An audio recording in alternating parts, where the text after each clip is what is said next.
Okay, Zoom Lady has announced the official start of the interview. So, welcome Ben and Nathan from Melbourne's Ghostsmoker. Welcome to Inner Strength Check. We're a podcast all about everything arts, music, hobbies, mental health, and a whole variety of other things. So, welcome, gentlemen. We're all inside today. Thankfully, not because of lockdown, but because it's bloody hot out there. It's Um, ridiculous. yeah, so just wanted to get a sense from, I've had a little bit of a chat with Nathan before, Ben, before you popped in, but just wanted to get a sense from both of you guys how things are going in general for the band at the moment. You've got lots going on at the moment, yeah? Yeah, yeah, heaps. So we've got a pretty special gig coming up on Wednesday with Pallbearer, Conan, and Mammon's Throne.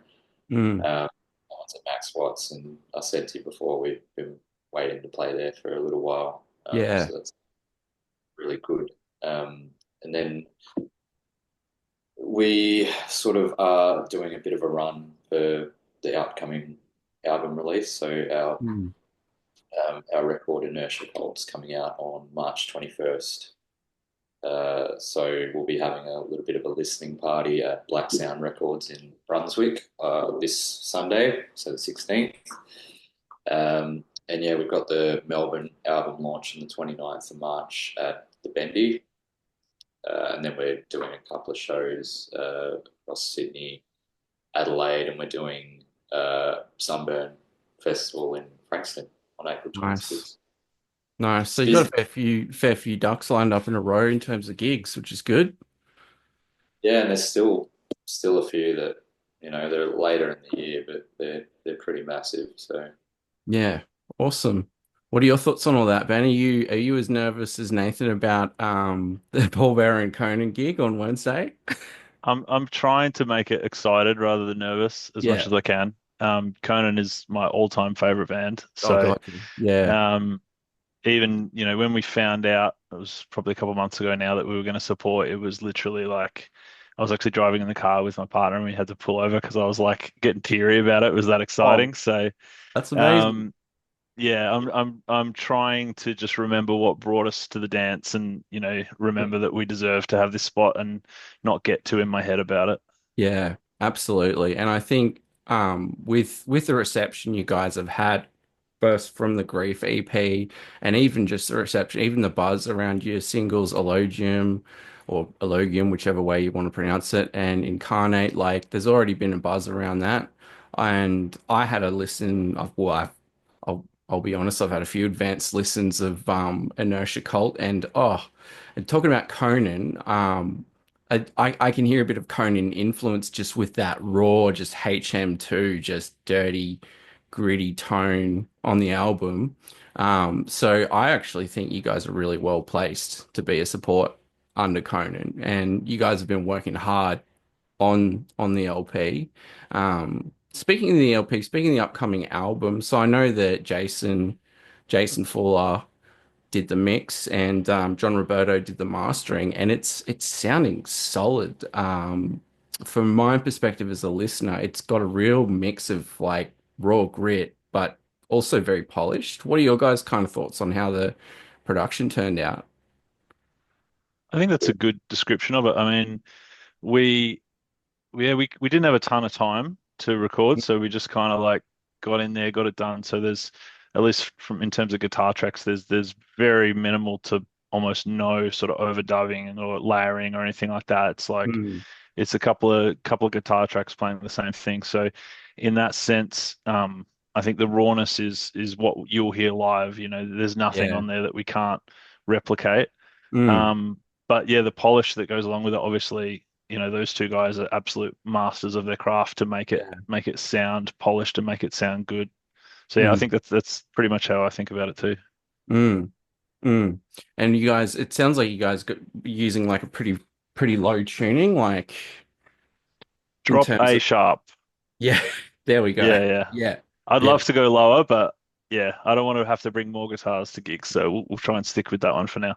Yeah, you can only go so far before it gets a bit muddy, but it's boomy. Yeah, it's good. Thanks, man. So it's great to sort of like hear I can hear like there's definitely a strong Conan influence that I hear, which if anything it's almost sort of grown stronger. But I'm also hearing like a lot of the sort of the harsher kind of black metal doom, like say Thou, or even stuff like I never pronounce this right. It's always different everyone else. Carnate, Indian, those sorts of bands. What are your guys' sorts of general musical influences for this album? Um, I think probably you're hearing the Indian and Dow and those sorts of influences through the vocals mostly. Mm, Like I love those bands, so that's a really cool pickup. mm, Um, but yeah, Ben can probably speak to because he basically creates the skeletons of the songs before we sort of do our thing with it. So he can probably mm, speak what Yeah, influenced. yeah. I mean, I love all those bands too. Probably the main one in that sort of sludgy field is Primitive Man. Like they're yeah. behind Conan, they're like number two favorite. Yep. So, Nice. Yeah. um, it's funny too though. Like there's certain riffs and stuff in there that I think have taken from stuff that's like nothing like any of those bands. I think like you can kind of Mm. get a little spark from anywhere. Like for example, the opening riff for I think it's Inertia Cult. It's just kind of this. No, not Inertia Cult. What's the first track, Nathan? Elogium. Yeah. Elogium.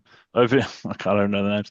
Opening riff for that. It's like that was inspired by something from like some random B-side Marilyn Manson song from like years and years ago. There was just this one part that stuck in my head, and Hell I've just yeah. kind of gone like, what would a doom metal version of that sound like? And that's kind of where that first riff came from. So yeah, definitely those bands, but yeah, you get ideas from everywhere. And I think that's the best way to go about it, right? Like if you're trying too hard to sort of go, okay, I need to write, say, doom metal or sludge. Okay, I'm gonna go listen to X, Y, Z. Oh, but I've got this kind of riff in my head, but does it really sort of fit the mold? But it sounds like you sort of like, well, how can I take this and kind of tweak it? That's an interesting kind of. I wonder what Marilyn Manson's thoughts would be on that riff. Yeah, I don't know. I'm not too interested on what Marilyn Manson's thoughts are these days, to be honest. But Yeah, fair. yeah, Fair. sometimes you just get that kernel of a sound, like Yeah. it's not to say I tried to make it sound like that riff. It's like it's more like that riff made me feel a certain way, so I want to Mm, make a riff that makes me feel that way, and yeah, sure. it's kind of hard to explain. Yeah, sure. And in terms of your guys overall, so Nathan, you mentioned before, obviously, you've got Braden as well with bass. And in terms of, so Ben, you're kind of providing the skeleton. What sort of input, Nathan, do you sort of add your own flair in there with like the rhythm section? Do you guys kind of like hash it out a bit extra after that framework's been sort of laid down? Yeah, for the most part, what Ben gives us is pretty fucking awesome already. Um, but I think the difference between the EP and the album is we did sort of get in the jam room a few times and tweak a few little, just sort of transitions into next parts and things Mm, like that. Um, but I find it just so easy to put vocal patterns in the style of writing that Ben mm, puts. So mm. generally just go, yeah, this sounds sick to me, and then let the Braden and Reese sort out their drums and um, bass parts, and they, you know, more often than not will not be afraid to say, can we try this instead?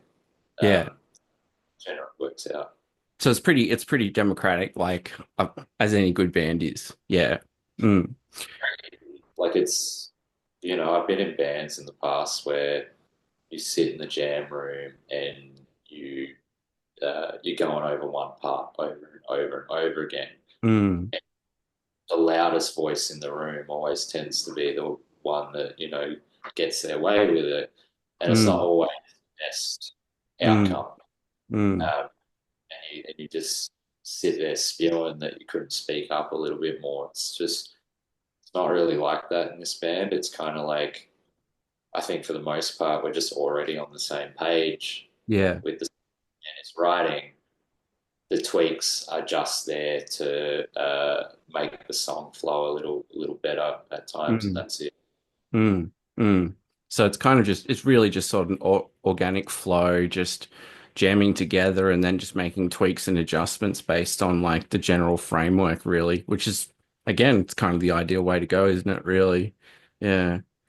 And I in think as terms, well, like, sorry, no, you go. I was just gonna say, like, I'm not a drummer. Like, Braden's a drummer. I'm not a bass player. Reese is a bass player. Like, I'm not a singer. So, like, those guys, I respect, their decision making, Mm, for why they're here. Like, they're here for a reason. So it's like I don't feel like I'm gonna tell them how they should be doing their thing. Not that they wouldn't take mm, recommendations or something like that, but it's more like you know you end up with a stronger product if everybody has brings their own strengths to it rather than just one mm, person. I think you that would just end up sort of kind of homogenous, and they definitely do things in a way that, like, if I were to make up a drum part, it would sound nothing like it.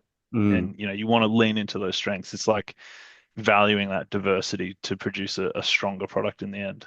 mm. You sure you're not a bassist? You sure you're a guitarist? A few people have said that to me, but yeah, it's like, I don't know. I kind Mm. of want everyone to do their thing. Yeah. And it works. It works. I think musically, like you can hear that, right? You can hear it in the album. Like it definitely sounds like everyone has their own sort of like sonic space too, which is great. And on the lyrical front, obviously the Grief EP and now the follow-up, like that's been born from some pretty like heavy personal experiences, like with the passing of a couple of people close to a couple of you guys in the band, fairly recently as well.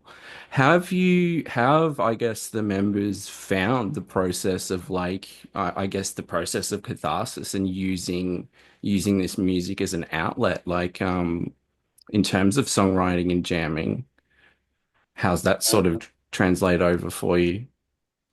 I can only speak for myself, obviously, but it's been extremely cathartic. Like, Mm, I joined the band out of what felt like necessity because I had all these things that I was just writing these like little shitty poems. mm. Sorry, the record just fell over. Also, that's a good omen, isn't it? Hey, Poltergeist. Yeah, start talking about yeah. Oh my god. Yeah, so I was just writing these little things. They weren't necessarily lyrics, but they were just sort of born out of me not really having tools to deal with grief.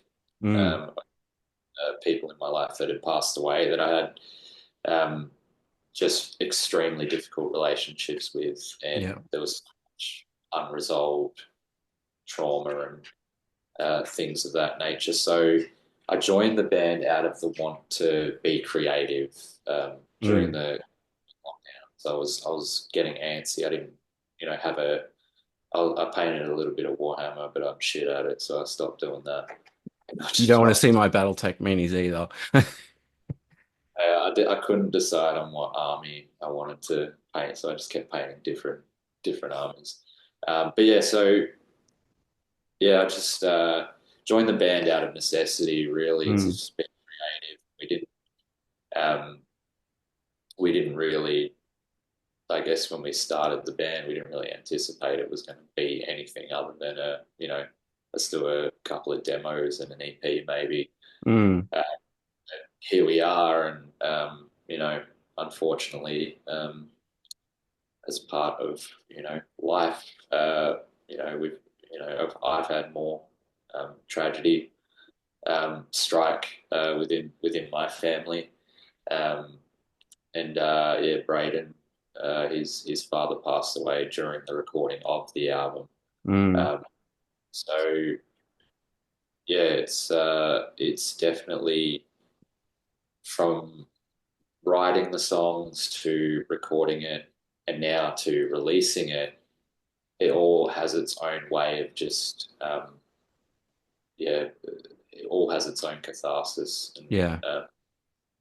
yeah, just really excited to release the fucking thing. That's all. Yeah. Yeah. It kind of marks the end of a long process for you as well. And thanks for sharing that. I know it can be like difficult, and I am sorry to hear like for yourself and for the band, like with those losses too. So, and with regards to that topic, I think too, like I was sort of thinking about it prior to the interview, and I was thinking, you know what? There's a lot of tropes about metal. You know, a lot of people will say, "Oh, this EP is called Grief. It's about grief. Ew, it's dark. It's bad."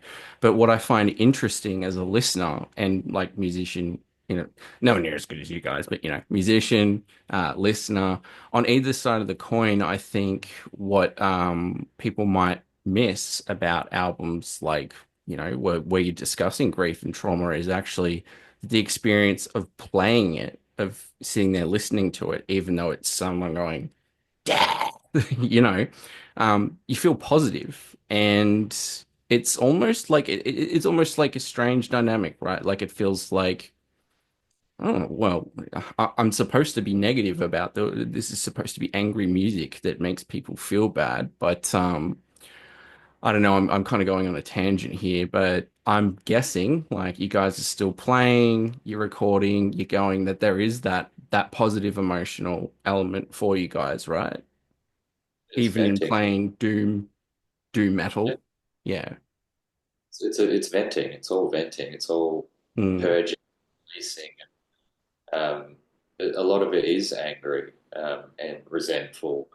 But I, through the process of writing lyrics and doing it live and things like that, um, I've found it's been healthy for me to use that method or that sort of vehicle to express those feelings in mm, a safe space. mm, mm. And I think that's another stereotype, really, isn't it? You know, the mental community can be a safe place to sort of like express and vent because we all get it. Why else would we be sort of sitting there listening to someone murder air for half an hour at a time? Um, so yeah, well, in terms of your opportunities to express that in a live front, you've got a few things coming up. So you mentioned Sunburn Festival, you mentioned you've got your album launch coming up, which we've got one of our own. We'll be going along to that. So actually, we'll be following you around a little bit this week. How are you feeling about your upcoming run of shows? Like, what are your sorts of thoughts and feelings about the upcoming tour? We You can let me recommend. answer this one. Yeah, I thought so. Um, yeah, super excited. Like, it is the culmination of well over a year's worth of work. I mean, we literally recorded this over a year ago now. We recorded it in Mm, February last year. Um, and then, all the stuff that led up to that in terms of writing and rehearsing and whatever happened. So, yeah, it is very much kind of like a bit of a release to go, okay, it's here. We've been yeah. sitting on it for so long, and I think the way it's turned out is something that we're all extremely proud of, and we're just trying to, enjoy the moment and take it in and get just enjoy it pretty much without trying to Mm, look too far beyond that right now. yeah. And I think that's the best way to go about it. Just enjoy the catharsis, but also the relief. It's out and here it is. Rah. 100%. And Melbourne itself is, I mean, there's such a scene for like the doom sludge scene. I don't know, maybe it's the weather, who knows, but could be anything. But we've got so many great acts down here this way in Victoria, like Iswa, Religious Observance, Mammon's Throne. Like, I mean, I could go all day. But what I'm curious to hear from you guys is maybe, do you have any sort of potentially lesser known Australian or local regional bands that you guys really like that you think might deserve some more spotlight in the sort of the doom sludge scene? I personally think I think they get a decent spotlight, but it should be a bit brighter at Goat Shaman. That's what Mm. I was going to say. Yeah. I mean, they anytime I've seen them, they're just on a whole different level, and Mm. their songs are awesome. Like they're well written. They've got a really good live energy. Mm. They're just completely well and truly dialed in. So props to them. Um, one band, just one more band that's not from Melbourne that I want to shout out because I'm obsessed with them. I don't even know if they're together anymore. They're called Bolt Gun. Oh, Um, yeah. shout Balkan. out on a different podcast, but I probably listen to them, um, you know, pretty religiously at this point. Mm. Really good. Fantastic band. I saw them at Negfest, which is a lot of your label mates from Artist Catharsis are on that bill, and Bolt Gun played that, and it was just something else. I haven't seen them doing anything recently. Like they've released stuff recently, so surely. Um, Mm. um, yeah, I would. I've never seen them live. Would absolutely love to.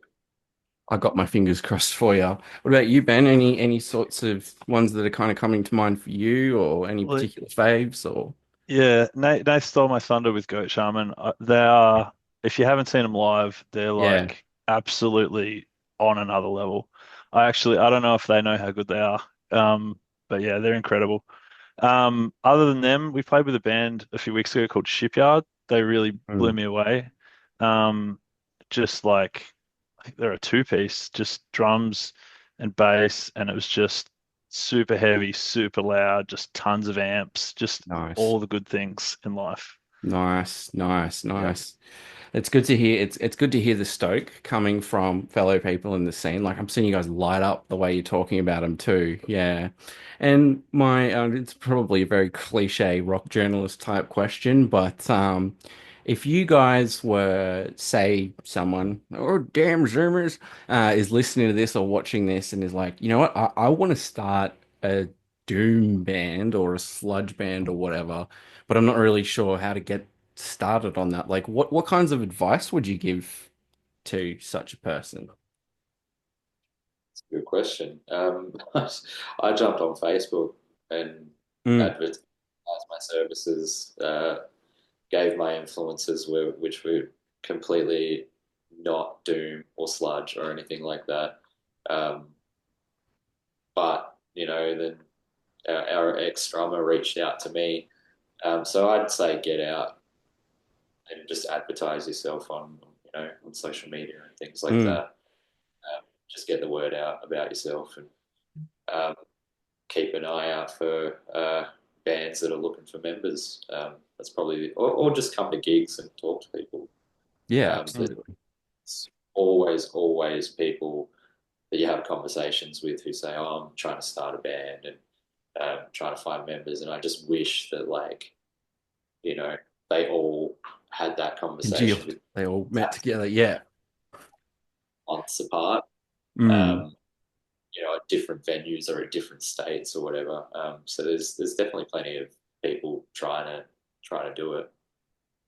Awesome. Yeah, I think you just got to just put yourself out there. No one's going to come up to you out of the blue and say, let's start a band. Like, you need to show sort of what you can bring to the table. Like, Mm. like Nate said, we kind of all met through, there's a Melbourne musicians Facebook group where Mm. it's like looking for musicians kind of Facebook group. And I just, when I decided I wanted to do something like this, I literally just set up my phone and just played a bunch of riffs on guitar, like just made it up on the spot. It's like 60 seconds, put that up and said, this is me. This is the kind of music I like. If you like it, let me know. And that was kind of what started this band. So yeah, you got to sort of take a little bit of back yourself a little bit and put yourself out there and then see what comes. Absolutely. And yeah, kids, today we learnt Facebook's not just for boomers getting ripped off on Marketplace. I All haven't right. even looked. Thanks, guys. Thanks heaps for your time. Really appreciate really appreciate the interview. I personally look forward to seeing you guys on Wednesday with Conan and Pallbearer. I'll be definitely wearing my earplugs because last time I didn't to a Conan gig. I think my ears are still ringing from it. And we'll also be catching up with you guys later in the week. I think Dean's coming along to see your launch show, I Yeah, believe. that's March 29th. So, Ah, 29th. There we go. yeah, Yeah, cool. awesome. Awesome. All right. Thanks heaps for your time, guys. Go when the album drops, check it out because it's a belter. Cheers, guys. Have a good afternoon, hey? Thanks, Thanks, mate. Brody. All right, thanks. See ya. See ya.